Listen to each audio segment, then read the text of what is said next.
Sí, doctor. Entonces, vamos a recuperar esta clase sobre enfermedad inflamatoria pélvica. Eh, la enfermedad inflamatoria pélvica podemos definir como un síndrome clínico caracterizado por la infección del tracto genital superior, que se produce casi siempre por vía ascendente desde el cuello uterino o desde la vagina. Entonces podemos decir que es una infección aguda, subaguda, crónica o recurrente que compromete el endometrio y si que la infección sigue compromete las salpinges y también puede comprometer el peritoneo pélvico. Dependerá de la severidad y el tiempo de enfermedad. Es una entidad frecuente, principalmente en edad reproductiva y producido generalmente por gérmenes de transmisión sexual. ¿Cuál es la epidemiología de la enfermedad inflamatoria pélvica? La epidemiología de esta enfermedad es difícil de determinar por el amplio espectro de presentaciones clínicas que a menudo son subdiagnosticadas o pasan desapercibidas. Hay muchas enfermedades como la producida por algunos gérmenes, a veces son enfermedades silenciosas. Ya se manifiestan o se hacen evidentes su episodio de infección clínica cuando cursan con unas complicaciones, como por ejemplo la infertilidad. Pacientes que han sufrido estos episodios y se agrava más si es uno o dos episodios.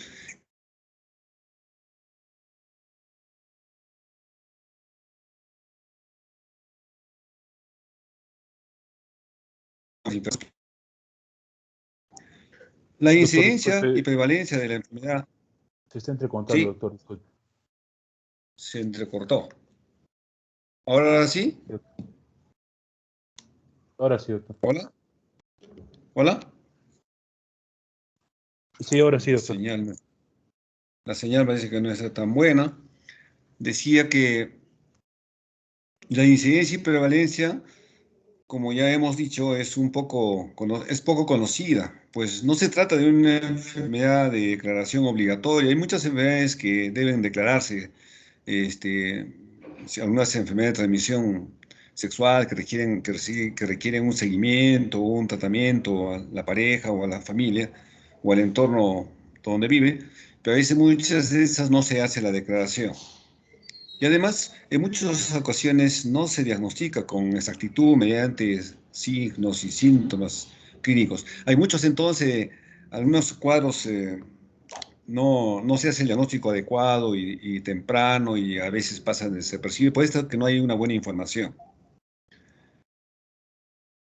El método diagnóstico más preciso que es es la laparoscopía. No se utiliza rutinariamente al tratarse de un método invasivo.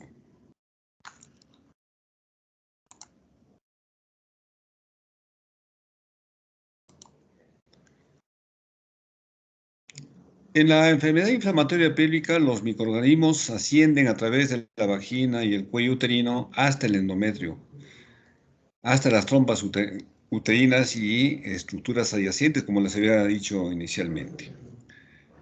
Los gérmenes más frecuentes implicados son Clamidia trachomatis, Neisseria gonorrhoeae, juntamente con la flora aeróbica o anaeróbica de la flora vaginal. Sin embargo, no se encuentra ninguno de estos dos gérmenes en un 25-50% de los casos de enfermedad inflamatoria pélvica, con cultivos adecuados, o sea, no se demuestran sí estos gérmenes. Se ha estimado que entre un 10 al 40% de mujeres con cervicitis clamidiásica desarrollará un episodio de enfermedad inflamatoria pélvica clínica, mientras que solo el 10 al 19% de mujeres con gonococo cervical tendrán esta enfermedad.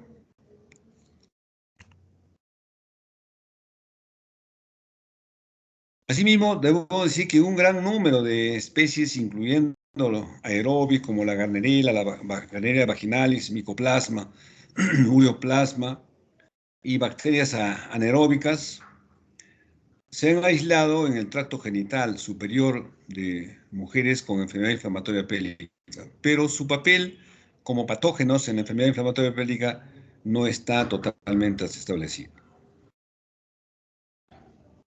Se ha asociado también al Mycoplasma omnis en la enfermedad inflamatoria pélvica porque se ha aislado en cuello uterino, pero no se consigue detectar habitualmente en la trompa o se ha sugerido que podría ascender a través de los linfáticos del ligamento ancho.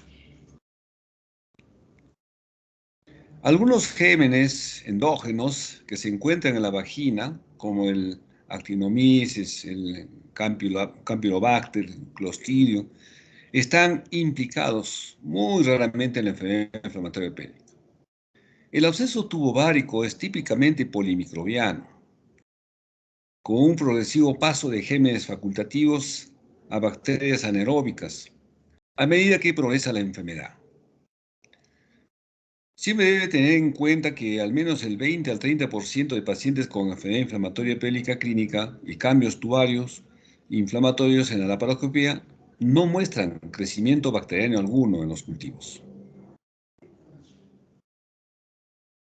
Siempre existen factores de riesgo como cualquier patología en ginecología. Los factores de riesgo en este caso de la enfermedad inflamatoria pélvica son pues que cuando la paciente tiene múltiples parejas sexuales o su pareja es sintomática. Otro factor es la precocidad en el inicio de las relaciones sexuales, o sea, inicio de relaciones sexuales a temprana edad, que son un factor de riesgo. El no uso de los preservativos u otro método de barrera que podría controlar potencialmente el tipo de enfermedades. Infecciones de pareja por gonococo o clamidia. La edad también es un factor de riesgo, menos de 25 años. El antecedente de padecer una enfermedad inflamatoria pélvica constituye un factor de riesgo para un nuevo episodio.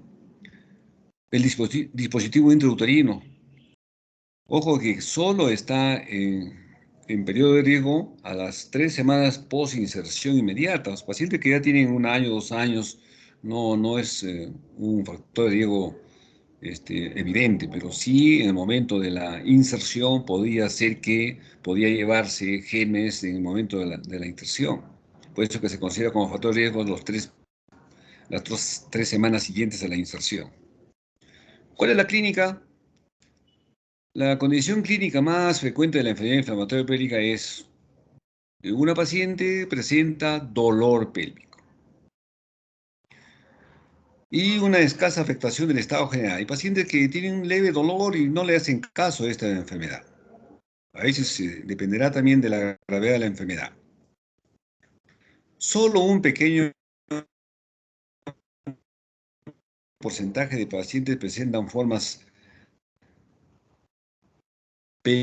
peritoneales graves.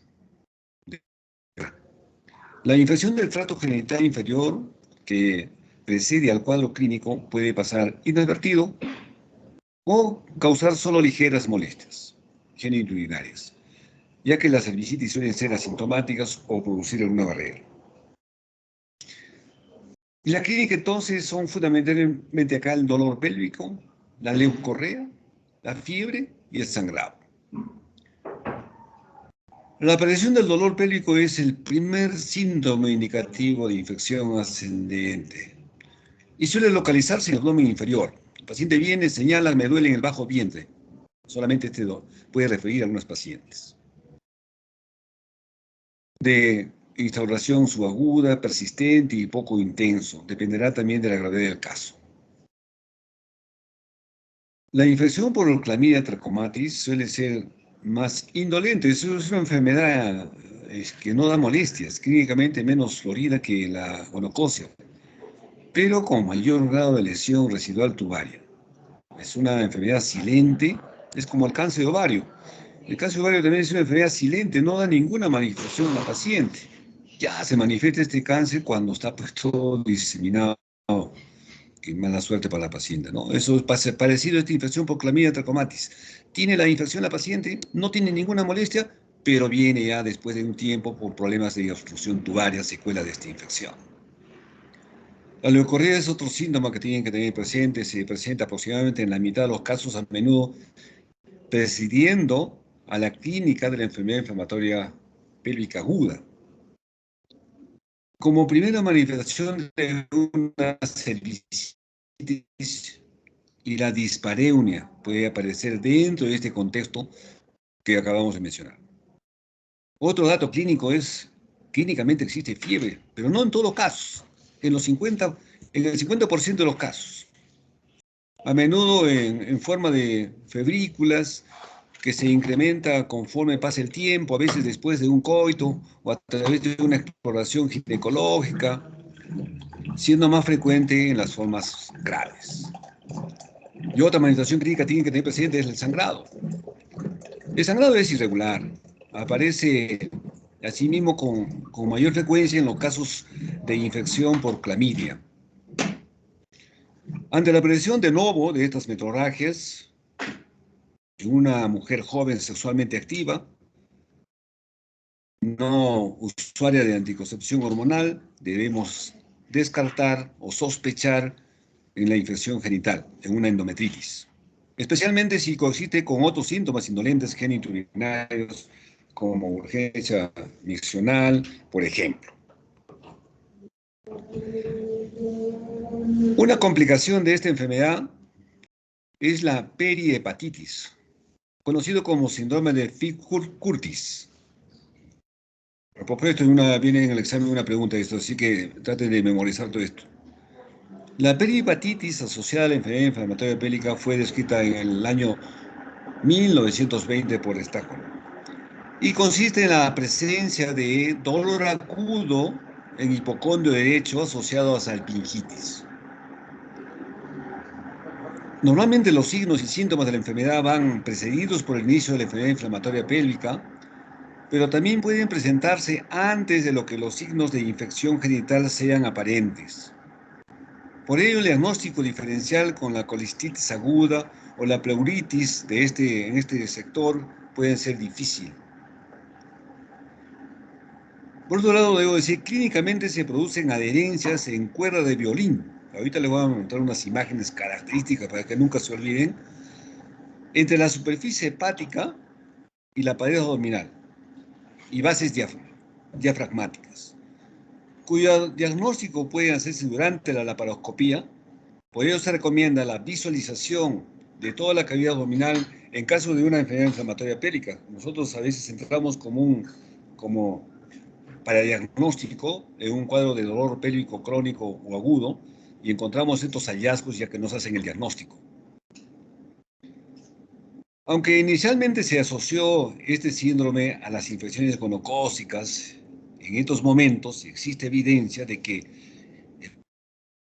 puede presentarse en la enfermedad inflamatoria pélvica asociada a clamidia trachomatis. Aunque desconocemos el mecanismo de la diseminación de los genes hasta la superficie hepática, podría producirse por contigüidad o a través de las vías linfáticas o hemáticas. Fíjese, son típicas de cuerdas, ¿sí? ¿Lo ven? Esto es visto por la laparoscopía. Esto visualizan siempre cuando uno hace una laparoscopía, primero inspecciona la zona de punción. Después de que no haya ninguna contingencia producto de la colocación de troco, hace un examen pélvico de todos los órganos, visualizar la parte inferior, los genitales internos, y después uno tiene que visualizar todos los espacios parietocólicos. Y ahí es donde se evidencian estas formaciones, presencia de adherencias en cuerdas de violín típicas que nos hace el diagnóstico de una infección por clamidia trachomatis. El diagnóstico, entonces en primer lugar tenemos la exploración. Ponemos el espéculo, valoraremos la vagina, el cuello uterino, objetivando signos de inflamación, presencia de leucorrea y las características de esta leucorrea, y en ocasiones de salida de exudado por el orificio cervical externo, en el caso de una gonocosia que es típico del pus que fluye a través del endocérvix, procediendo en ese momento a tomar muestras endocervicales y vaginales para realizar tinción de Gram, frotis en fresco y cultivo biológico que nos hagan el diagnóstico etiológico. La exploración combinada abdomino-vaginal puede provocar dolor a la movilización cervical y a la presión del Douglas. Aunque en ocasiones no obtendremos información de la exploración debido a la defensa muscular de la paciente que tiene dolor y puja y no nos permite apreciar semiológicamente, la palpación de los anexos es dolorosa. Y si se puede palpar en rozamientos finos o muy sensibles a la presión ejercida sobre ellos, nos hace el diagnóstico. En los casos en que el proceso haya evolucionado hacia el absceso tubo-ovárico, será posible delimitar en una o ambas zonas anexiales. Una tumoración irregular, mal delimitada, próxima al útero, dolorosa y totalmente fija, hace el diagnóstico de un absceso tubo-ovárico. Esta patología tiene una alta tasa de mortalidad, que tiene un tratamiento médico y quirúrgico. El diagnóstico, hay criterios diagnósticos. De acuerdo a la CDC, entonces en Atlanta en el año 2002 plantearon unos criterios como ayuda al diagnóstico diferencial y son los de todos los criterios mayores y al menos un criterio menor, que nos hacían el diagnóstico con un valor predictivo del 65 al 90%.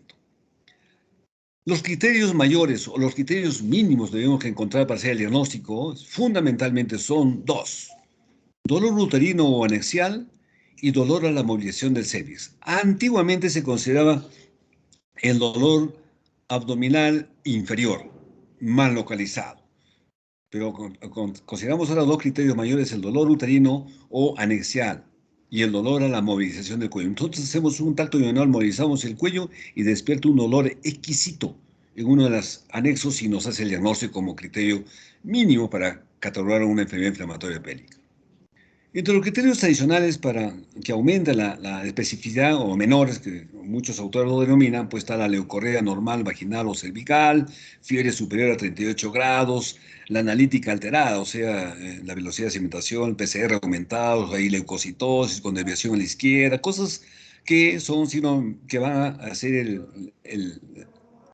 con todos los criterios más uno, cualquiera de estos puede ser diagnóstico de enfermedad inflamatoria pélvica.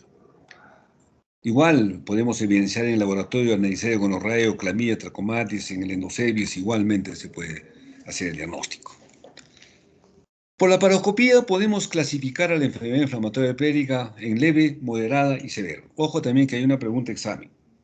Leve, solamente nosotros vemos bajo una visión laparoscópica que hay un eritema y edema, las trompas se mueven libremente, uno con el instrumento mueve, las trompitas se mueven libremente, no hay exudado purulento.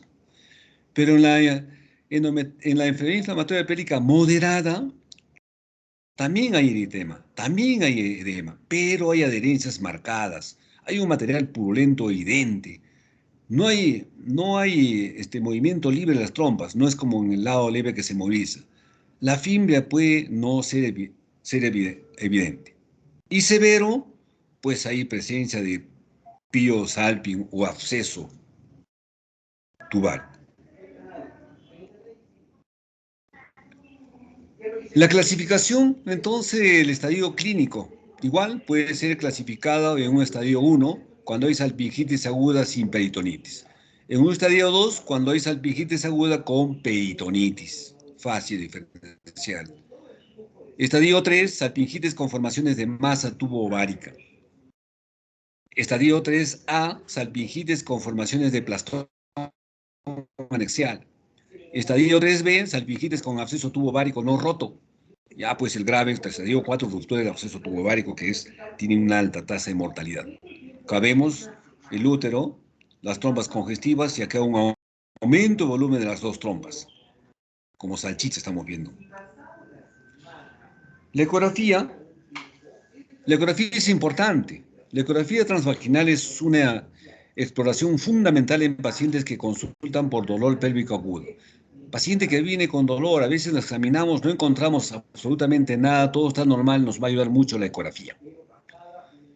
En una paciente con sospecha de enfermedad inflamatoria pélvica, la ecografía es necesaria para realizar el diagnóstico diferencial de una masa pélvica, puede ser un absceso tubovárico, embarazo ectópico, quistes de ovario, etc. y para valorar anomalías como la existencia de líquido libre en el Douglas, pudiendo detectar anomalías hasta un 70% de los casos. En los casos de enfermedad inflamatoria pélvica leve, la ecografía suele ser normal, obviamente. Y en estadios más avanzados se puede observar engrosamientos anexiales, las trompas, las alpin que se encuentran un poco engrosadas, dilataciones cervicales, puede haber hidrosalping, exudado peritoneal secundario del proceso inflamatorio, abscesos pélvicos con una seguridad diagnóstica, aunque para algunos autores estos hallazgos no son específicos, pero sí en la laparoscopía nos permite tomar muestras y hacer la evidencia. Vemos acá la ecografía, en esto vemos acá una trompa aumentada de volumen, con una reacción inflamatoria en sus paredes, y la secuela de estas enfermedades es la obstrucción tubaria, que en este caso es una histerosalpingografía, y hay una obstrucción, el contraste no pasa a la cavidad, entonces es una obstrucción tubaria, en este caso bilateral y distal. Analítica y pruebas complementarias, entonces en el hemograma podemos encontrar leucocitosis superior a 10.000 en más del 50% de los casos, y puede detectarse un aumento de la velocidad de segmentación y la proteína C reactiva un 70%. Aumento de la proteína C reactiva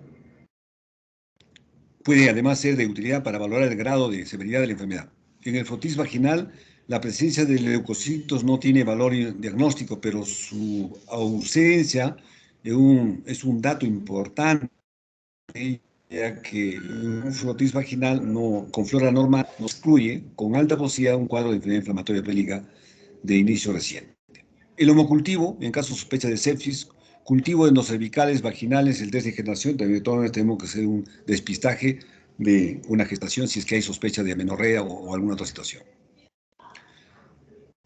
Criterios de hospitalización, entonces, cuando hospitalizamos pacientes con absceso tubovárico para observación directa o que se sospeche pueda precisar tratamiento quirúrgico, la observación deberá ser al menos durante 24 horas, después de las cuales la paciente puede terminar en su tratamiento en su domicilio. Cuando hay dudas razonables sobre la existencia de abdomen agudo, o sea, apendicitis, embarazo extrauterino, cuya existencia no ha podido ser totalmente excluida. Embarazo, o hay sospecha, o la paciente es adolescente. Cuando hay fracaso de tratamiento empírico, previamente demostrado en la ausencia de mejoría clínica, la paciente no es capaz de seguir un tratamiento ambulatorio. Cuando la paciente es inmunodeprimida, o en ausencia de los criterios que, a juicio del facultativo de la gravedad de la paciente, puede ingresar su hospitalización. El tratamiento antibiótico, el tratamiento de la enfermedad inflamatoria pélvica, tiene como primer objetivo la erradicación de los gérmenes causantes de la infección mediante una correcta cobertura antibiótica. Ese es el principio. Este tratamiento debe tener en cuenta la etiología polimicrobiana. Estas enfermedades inflamatorias son de origen polimicrobiano. De enfermedad implicando está la Neisseria, clamidia, gram positivos, gram negativos, anaerobios, etc. Entonces hay que dar cobertura para todos estos gérmenes. El tratamiento debe iniciarse tan pronto como se haya realizado el diagnóstico de presunción y practicadas la exploración indispensable, ya que la prevención de las secuelas a largo plazo se ha asociado directamente con la inmediata administración de antibióticos apropiados. En conclusión, este tratamiento debe ser empírico, de amplio espectro, precoz, y ha de tener en cuenta la biodisponibilidad, el costo y susceptibilidad de los medicamentos.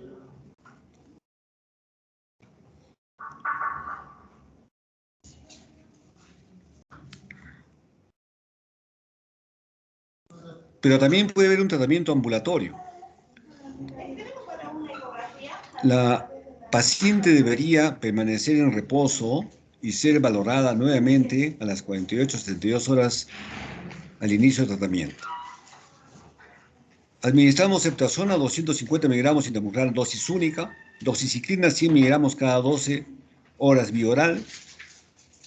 Valorar añadir el metronidazol si hay sospecha de una vaginosis bacteriana, una historia personal de una instrumentación para algún procedimiento ginecológico, cuando se sospecha en absceso pélvico o tubo ovárico.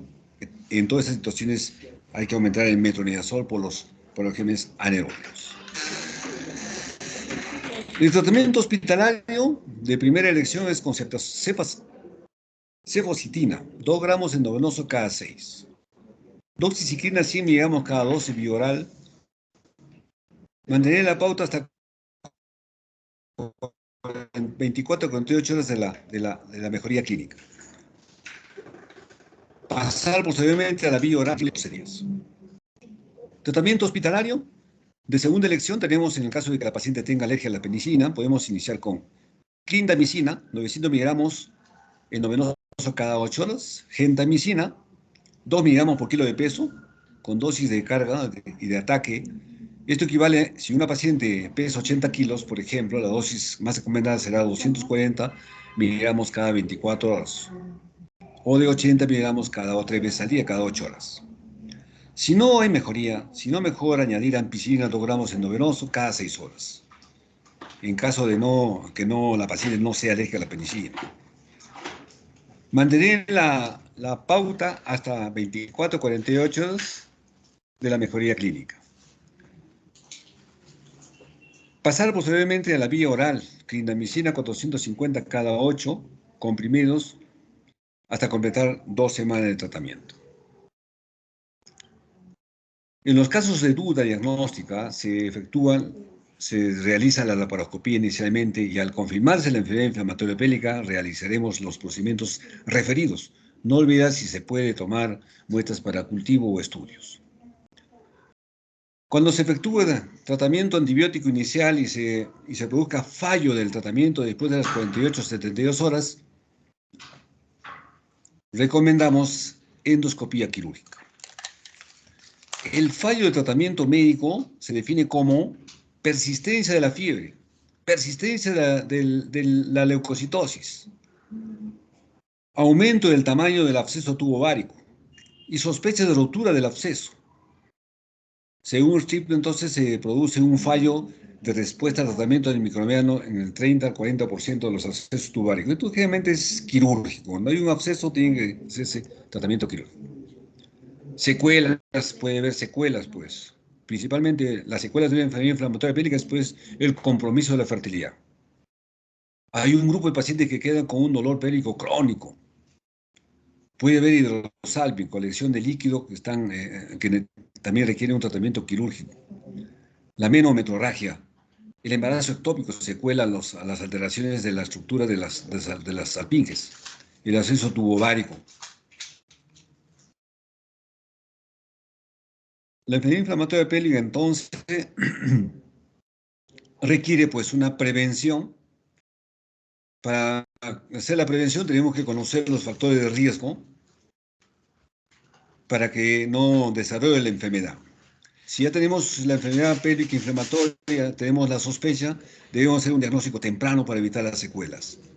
Buscar la causa posible, dar un tratamiento con la cobertura, como hemos mencionado, para aerobios, anaerobios, clamidia, gonococo, y el tratamiento adecuado. Esto llega a una curación, o si el tratamiento no es adecuado, pasar a la siguiente fase. La prevención, nuevamente. Podemos hacer prevención primaria, evitar la exposición a la adquisición de infección después de este episodio. Secundaria, detección, tratamiento de la paciente y el tratamiento para su pareja sexual.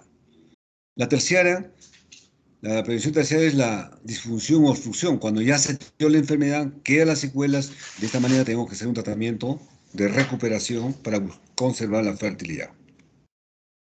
Muy bien, señores alumnos. Eso es todo lo que quería compartir con ustedes.